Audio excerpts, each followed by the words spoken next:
Hi, and a good Monday morning to you, my cattywampus fireflies of sweet meringue morning buns. Coffee cheers to you. I misspoke last week. This is our finale episode of June 2025. Oddly, June had 5 Mondays. July shall only have 4. July starts tomorrow. Somehow, we can't talk about it. I have no idea how. Anyway, we're here to talk about books and stories and all the things. So I finished 2 books this week. The rest of my life has been very scattered. So pour yourself a cup of coffee should you like to talk about books and stories, the 2 I read, the many I might read next, and other things that are happening. Okay. The first book I finished was Julie Clark's The Ghostwriter. I have not read a Julie Clark book before. The book of the month synopsis pitch sounded great. An estranged daughter returns to her father's homestead. Her father is a Stephen King-esque horror writer, novelist, but turns out she signs the NDA because she's a ghostwriter.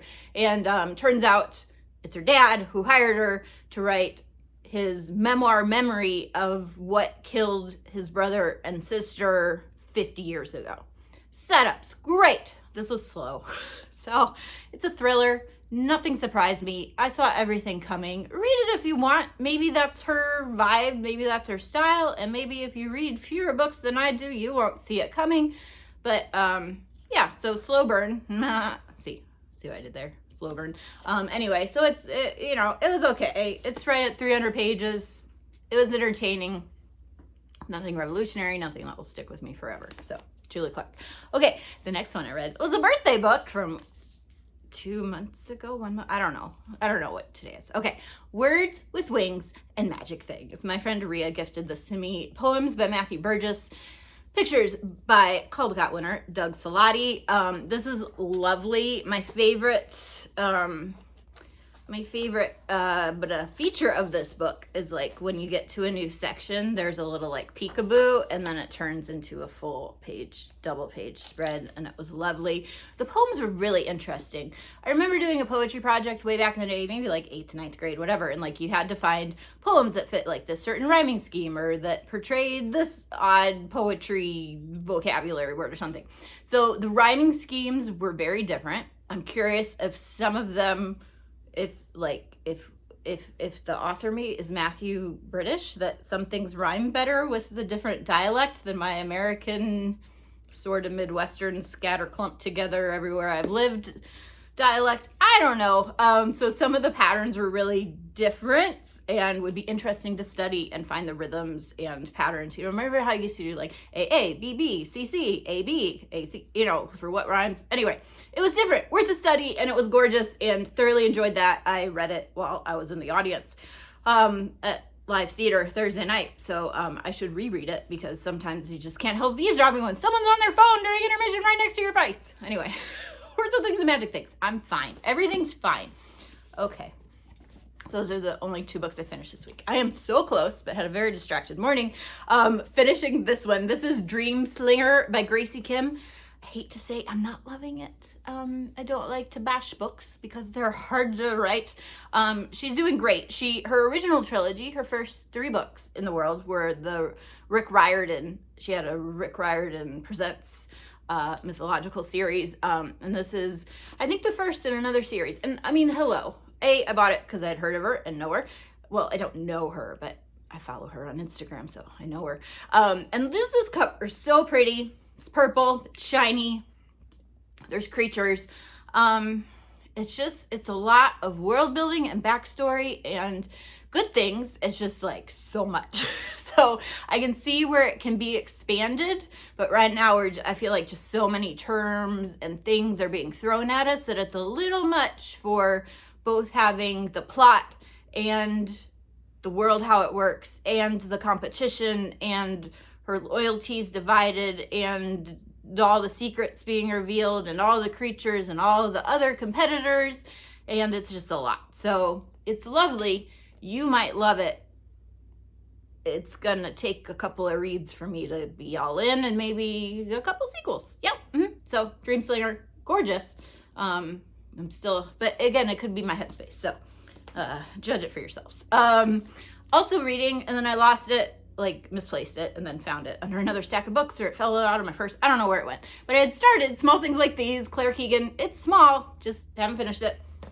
And that's it. I think there's another Murakami book on my nightstand I finished when things went missing, and it was a weird week, guys.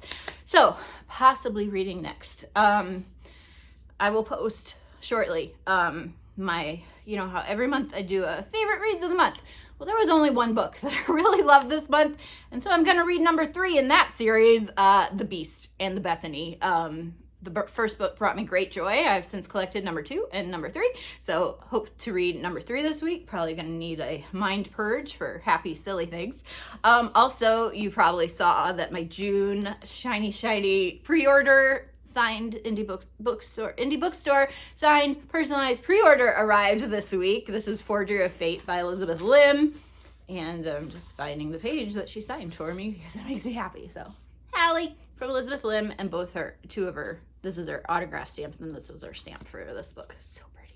So looking forward to that. It's a Beauty and the Beast retelling, Marriage of Convenience, Dragon Lord, and art copyist, what do you call those?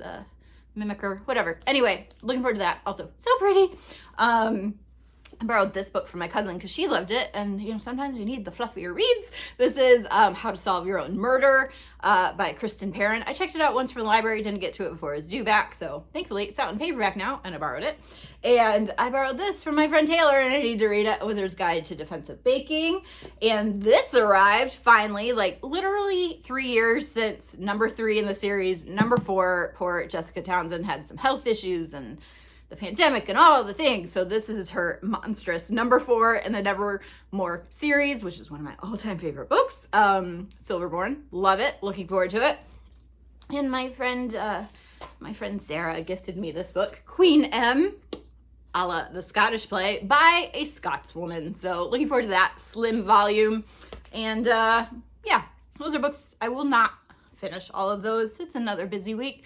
But we're gonna do our best because I love the books. Okay. Also, I just started listening this morning to the new, because it comes out on Monday mornings, the What Went Wrong podcast. Worth a listen, just to the opening jingle, The Sound of Music. So, I like Lizzie Bass, the co-host. This is not sponsored. I just listen to this podcast every week. Sound of Music is the movie they're covering. Just started that episode, but she had a great intro song. Very funny. This movie, just like Lizzie, terrified the snarkers out of me when I was a kid because of the Nazis. That's all I remember, being scared.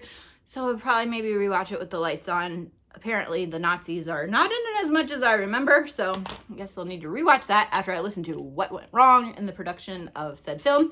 And because they recently covered Ben-HUR, I made it through the first disc of this last week. Just trying to start disc number 2.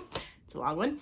And watched last night over our favorite pizza, the second episode of season 6. And dear Lord, I hope they gave Ben Wyatt, Adam Scott, an Emmy for that performance when he becomes city manager and he's scared of cops and tries to pull a prank, and I would just crying my mascara off laughing. So that was worth a rewatch if you need something to giggle about. So Parks and Rec, thank you for being there for us in these hard times.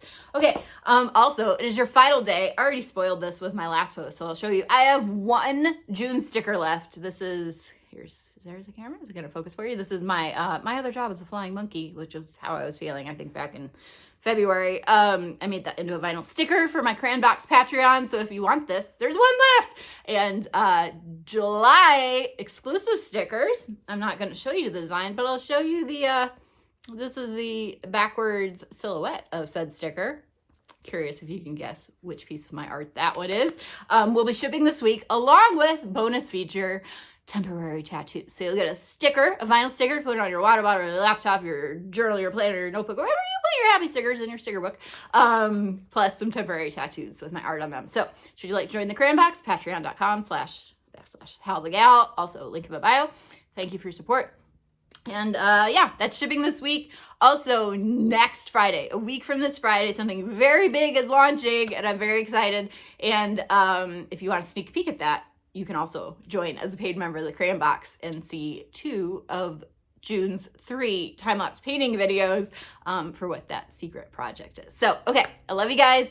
Be well, stay safe. Let me know what stories you're reading, loving, listening to, enjoying, whether it be in your ears, on the screen, on the big screen or in a giant pile of books, as is what lives in my brain. Okay, love you guys. I gotta get in the studio. Okay, after I eat some pizza for breakfast. Okay, love you guys. Bye.